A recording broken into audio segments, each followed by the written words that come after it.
చూస్ country delight, live better. ఇప్పుడే country delight app ని download చేసుకోండి. ప్రస్తుతం మనతో పాటు లైవ్ కాల్లో అందుబాటులో ఉన్నారు జై భారత్ పార్టీ వ్యవస్థాపక అధ్యక్షులు అలాగే మాజీ సిబిఐ జేడి లక్ష్మీనారాయణ గారు. ఒకసారి ఆయనతో మాట్లాడదాం. ఎందుకంటే జిఎస్టీలో చాలా రకాలైనటువంటి చేంజెస్ వచ్చాయి. కేంద్ర ప్రభుత్వం చేసినటువంటి ఏదైతే ఈ జిఎస్టీ ఈ సరిదిద్దులు ఉన్నాయో వీటన్నిటిలో కూడా రకరకాలైనటువంటి ఇష్యూస్ రైజ్ అవుతున్నాయని అంటున్నారు. రాబోయే 2-3 నెలల్లో కూడా ఈ వినియోగదారులు కొన్ని ప్రాబ్లమ్స్ ని అనవసరంగా ఫేస్ చేయాల్సి వస్తుందని చెప్పేసి కొంతమంది మాట్లాడుతున్నారు. ఇది నిజమా? ఒకవేళ నిజమే అయితే ఎవరికి బెనిఫిట్, వినియోగదారులకా లేకపోతే ప్రభుత్వానికా? ఒక్కసారి సార్ని అడిగి మరిన్ని వివరాలు తెలుసుకుందాం.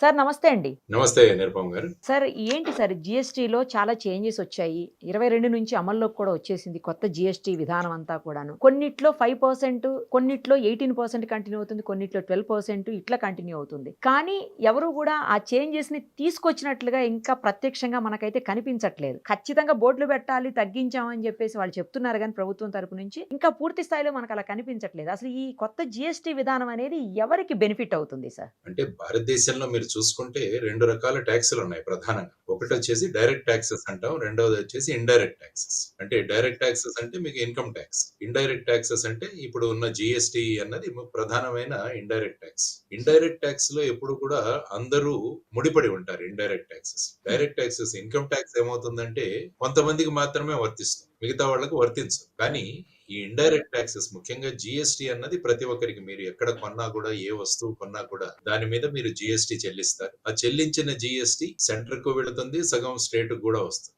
అందువల్ల రాష్ట్రాలు కూడా దీని మీద ఆధారపడి ప్రతి ఒక్కరి జీవితంలో కూడా జిఎస్టీ అన్నది చాలా ప్రధానమైన భూమిక పోషిస్తుంది. అందువల్ల ఇది 2017లో మొదలైన GST, goods and services tax. And అదే అరుణ్ జైట్లీ గారు దీన్ని గుడ్ అండ్ సింపుల్ ట్యాక్స్ అన్నారు. కానీ ప్రతిపక్షం వారు చూస్తే గబ్బర్ సింగ్ ట్యాక్స్ కూడా అన్నారు. అంటే ప్రపంచ దేశాల్లో చూస్తే ఇన్ని స్లాబులు ఉన్నవి ఎక్కడా లేవు. దానివల్ల ఈ వినియోగదారులు ఎవరైతే ఉన్నాయో, కన్స్యూమర్స్ ఎవరైతే ఉన్నాయో వారికి దీనివల్ల చాలా కన్ఫ్యూజన్ ఉంటుంది అన్నది సాధారణంగా మాట్లాడిన విషయం. సో ఇవన్నీ మనం చూసుకుంటూ ఫైనల్ గా ప్రధాని గారు మొన్న ఆగస్టు 15న ఎర్రకోట రెడ్ ఫోర్ట్ నుంచి మాట్లాడుతూ చెప్పారు, ఈ దీపావళికి ఖచ్చితంగా జిఎస్టీలో అనేక సవరణలు వస్తాయని చెప్పేసి.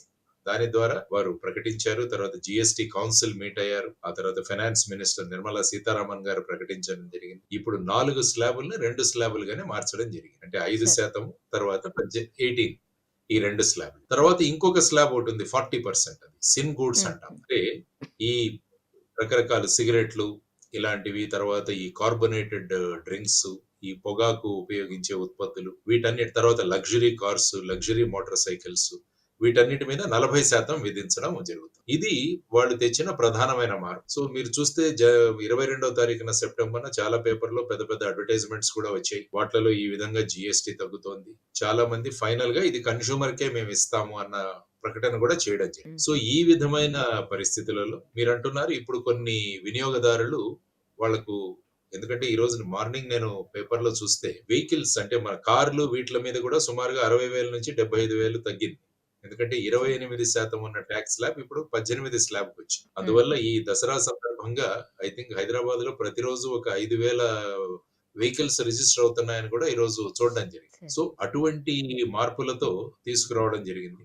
ఏదైనా ఒక సవరణ మొదలు పెట్టడంతో ఏమవుతుందంటే కొంత ప్రాసెస్ లో దీన్ని తీసుకురావడానికి కొంత టైం పడుతుంది. ఎందుకంటే స్లాబులు తరచూ మారుతున్నాయి. తర్వాత ఏంటంటే రిటైలర్ల వాళ్ళు ఇది తగ్గినా కూడా పూర్తిగా వినియోగదారులకు పాస్ చేయకపోవడం వల్ల ధరలు తగ్గింపు అన్నది కన్స్యూమర్స్ కు దొరకట్లేదు అన్నది చాలా మంది మాట్లాడారు. ఎందుకంటే ఫర్ ఎగ్జాంపుల్ మీరు షాంపూలు గానీ బిస్కెట్లు గానీ చూసుకుంటే వాటి మీద 18% నుంచి 5% కి తగ్గించారు. కానీ చాలా కంపెనీలు ఏం చేస్తున్నాయంటే ఇంకా పాత ధరలనే కొనసాగిస్తున్నాయి. అందువల్ల మీరు అంటున్నట్టు కన్స్యూమర్స్, మేమైతే పేపర్ లో చూసాం, ప్రకటనలు చూసాం, కానీ మేమైతే షాప్ కు వెళితే ఇవి పాత రేట్లే ఉన్నాయి. తర్వాత ఏంటంటే చాలా మంది దగ్గర ఓల్డ్ స్టాక్ కూడా ఉంటుంది. తర్వాత స్టాక్లు గోడౌన్ లో కూడా ఉంటాయి, అంటే ఈ స్లాబులు రాకముందు. మరి వాట్ల మీద ఏ విధంగా చెయ్యాలి అన్నది కూడా ఒకటి కావట్లేదు. సో ఈ విధంగా చూసుకుంటే తర్వాత మీరు రెస్టారెంట్ బిల్లులు, సినిమా టికెట్లు, ట్రావెల్ సర్వీసెస్, దానివల్ల ఇది కూడా ఎక్కువ అవుతుంది. ఫర్ ఎగ్జాంపుల్ ఇప్పుడు సినిమా టికెట్ చూసుకుంటే 100 రూపాయల మీద ఐ థింక్ 18% వచ్చింది అనుకుంటా. ఇప్పుడు 118 రూపీస్ అవుతుంది. సో ఈ విధంగా అనేక విషయాల మీద మీరు అన్నట్టు కన్ఫ్యూజన్ అన్నది ఉంటుంది.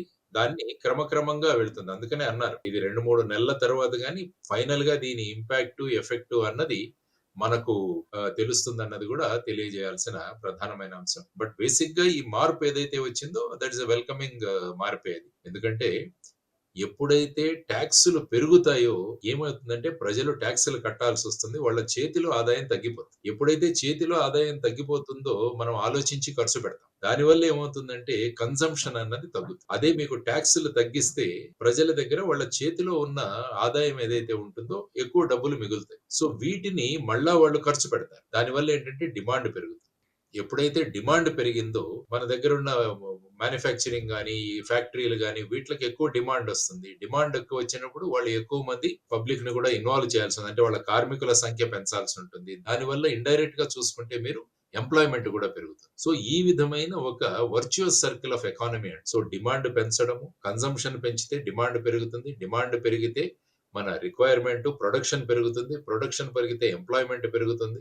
సో ఆ విధమైన ఒక వర్చువస్ సైకిల్‌లో ఎకానమీ వస్తుందన్నది ప్రధానంగా చూడాల్సిన అంశం. సో ఇప్పుడు ముఖ్యంగా రాష్ట్రాలు అడుగుతున్నారు. రాష్ట్రాల దగ్గర కూడా కొంత కన్‌ఫ్యూషన్. రాష్ట్రాలు ఏమంటున్నాయంటే ఈ జీఎస్టీ టాక్స్ ఎలా ఉంటుందంటే ఇది కన్జంప్షన్ టాక్స్. అంటే ఏ రాష్ట్రంలో అయితే కన్జంప్షన్ ఎక్కువగా ఉంటుందో ఆ రాష్ట్రానికి జీఎస్టీ ఎక్కువగా దొరుకుతుంది. ఫర్ ఎగ్జాంపుల్ మీరు ఒక రాష్ట్రంలో తయారు చేస్తున్నాం అనుకున్నాం. కార్లు ఎక్కడో తయారవుతాయి మీకు. ఫర్ ఎగ్జాంపుల్ హుండై కార్స్ ఉన్నాయి. అవి తమిళనాడులో తయారవుతాయి. కానీ అక్కడ ఆ కార్లొచ్చి ఇక్కడ అమ్ముడవుతాయి. మీకు తెలంగాణలో గాని, ఆంధ్రప్రదేశ్‌లో గాని అనుకోండి. కాబట్టి జీఎస్టీ ఎక్కడొస్తుందంటే ఆంధ్ర, తెలంగాణకొస్తుంది. ఇది ఓకే. ప్రొడక్షన్ చేసే స్టేట్‌లకు రాదు ఇది. కన్జంప్షన్ టాక్స్ ఇది. ఏ రాష్ట్రంలో అయితే కన్జంప్షన్ ఎక్కువగా ఉంటుందో ఆ రాష్ట్రానికి జీఎస్టీ ఎక్కువొస్తుంది. కాబట్టి ఇప్పుడు ప్రొడక్షన్ రాష్ట్రాలు ఏమంటున్నాయంటే మరి దీనివల్ల మాకు మీరు కాంపెన్సేట్ చేయాలి అని వాళ్ళు అడుగుతారు. ముఖ్యంగా మీరు భారతదేశంలో తీసుకుంటే మహారాష్ట్ర, తమిళనాడు, గుజరాత్ అన్నవి ప్రొడక్షన్ స్టేట్స్. సో ఈ విధంగా మాకు కాంపెన్సేషన్ కావాలి అని అడుగుతున్నారు. తర్వాత ఏమవుతుందంటే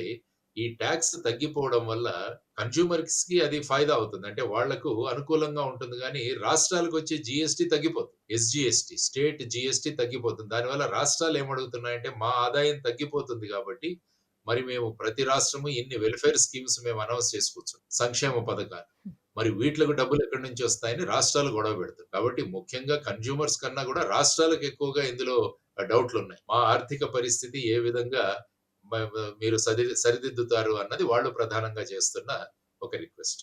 సో ఆ విధంగా మనం ప్రస్తుతం వచ్చిన ఈ మార్పులు ఏవైతే ఉన్నాయో వాటి గురించి ఆలోచించాలి. It's a welcoming step. ఎప్పుడైనా ప్రజల మీద భారం తగ్గితే ప్రజలకు ఎప్పుడు కూడా ఆనందంగా ఉంటుంది. ఎందుకంటే టాక్స్‌లు తక్కువగా ఏ రాష్ట్రంలో ఉంటాయో ఆర్ ఏ దేశంలో ఉంటాయో ఆ దేశాలలో ఉన్న ప్రజలు ఏమవుతుందంటే వాళ్ళకు ఆదాయాన్ని వాళ్ళు మళ్ళా వినియోగంలోకి పెడతారు. లేకుంటే నేను టాక్స్‌లే పెంచుకుంటూ పోతుంటే ఏమవుతుందండి ఆ రాష్ట్రాలు, ఆ దేశాల్లో వినియోగం ఎక్కువగా ఉండదు. దానివల్ల అక్కడ ప్రొడక్షన్ కూడా తగ్గిపోతుంది. ఎంప్లాయ్‌మెంట్ కూడా తగ్గుతుంది.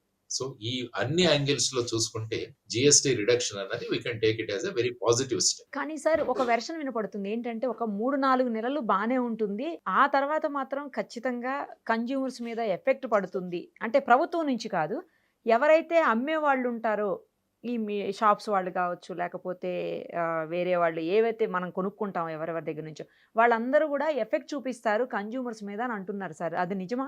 అంటే సాధారణంగా ఏమవుతుందంటే మనకు చాలా చోట్ల బిల్లులివ్వరు. బిల్లులు ఓకే. ఇవ్వకపోవడం వల్ల ఏమవుతుందంటే చిన్న షాపులు, రిటైల్ షాపులు వీళ్ళు సరియైన జీఎస్టీ ఇన్వాయిస్ ఇవ్వకపోవడం వల్ల అది కూడా ఒక కన్‌ఫ్యూజన్ క్రియేట్ అవుతుందన్నమాట. చాలా మంది అంటున్నదేంటంటే జీఎస్టీలో చిన్న చిన్న వ్యాపారులు ఎవరైతే ఉన్నారో వారందరికీ కూడా చాలా కష్టాలు వాళ్ళు ఎదుర్కొంటున్నారు. ఎందుకంటే జీఎస్టీ అన్నది ఒక కాంప్లికేటెడ్ సిస్టమ్. ఇప్పుడు నేను ఎన్ని సంవత్సరాలు చదువుతున్నాను గానీ, ఇంకా జీఎస్టీ సరిగా నాకు అర్థం అవ్వలేదు ఇంకా కూడా. అంటే ఇన్‌పుట్ క్రెడిట్, ఇన్‌పుట్ ఓకే. సబ్సిడీలు. అంటే ఒకరెవరైనా ఒక వస్తువు తయారు చేస్తున్నప్పుడు కొన్ని వస్తువులు వాళ్ళు కొనుక్కుంటారు. అంటే ఇన్‌పుట్‌గా అంటే రా మెటీరియల్‌గా. ఆ రా మెటీరియల్ మీద వాళ్ళు జీఎస్టీ కట్టి ఉంటారు. తర్వాత తయారైన ప్రొడక్ట్ మీద వాళ్ళు అప్పుడు ఇన్‌పుట్ క్రెడిట్ అని వాళ్ళు ఇంతకుముందు కట్టిన జీఎస్టీని తీసేసి మిగతాది మాత్రం కడితే చాలు అన్నది ఇన్‌పుట్ ఓకే. క్రెడిట్ అదొక సిస్టమ్. సో ఈ విధంగా సరే. కొద్దిగా కాంప్లికేటెడ్ సిస్టమ్ యాక్చువల్‌గా జీఎస్టీ. అందువల్ల ఎవరైనా జీఎస్టీ పరిధిలోకి రావాలంటే వ్యాపారులు వీరందరూ కూడా ఒక చార్టర్డ్ అకౌంటెంట్‌ని ఇన్వాల్వ్ చేయాలి ఖచ్చితంగా. ఇప్పుడు ఓకే. ప్రధానంగా కోరుకుంటున్నది ఏంటంటే ఇది సులభం ఎలా చేయొచ్చు? సుసూత్రీకరణ ఎలా చేయొచ్చు? సులభతరం ఎలా చేయొచ్చు?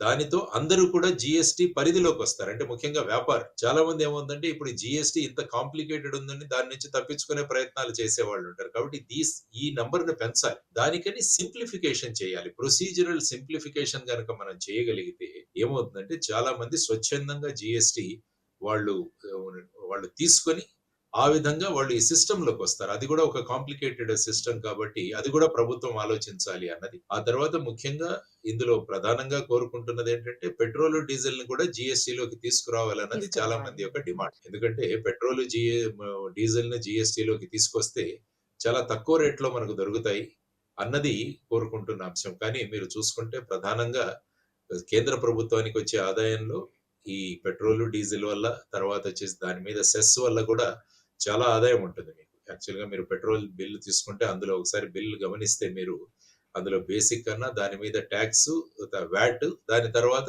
సెస్ ఇవి ఉంటాయి. రాష్ట్రాలు మెయిన్‌గా అంటున్నది ఏంటంటే సెస్ మీద వచ్చే ఆదాయం రాష్ట్రాలకు రాదు. అది కేవలం కేంద్రానికే వెళుతుంది.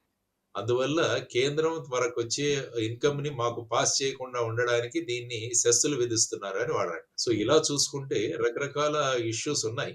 సో, క్రమక్రమంగా స్లోగా ఆ ఇష్యూస్‌ను పరిశీలించే ఇది ఉంటుంది. ఏ మార్పు తెచ్చినా కొద్దిగా ఇనీషియల్ ఫేజ్‌లో అడ్జస్ట్ అవ్వడానికి కొంత టైం పడుతుంది. కొంత క్లారిటీ అన్నది లోపిస్తుంది.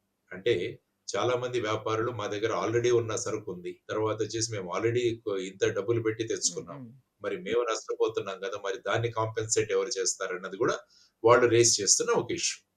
దానివల్ల ఏంటంటే మళ్ళా పాత రేట్లకే అమ్మేసుకుందాం ఇదంతా పాత సరుకు కదా అని కూడా వాళ్ళు అదొకటి.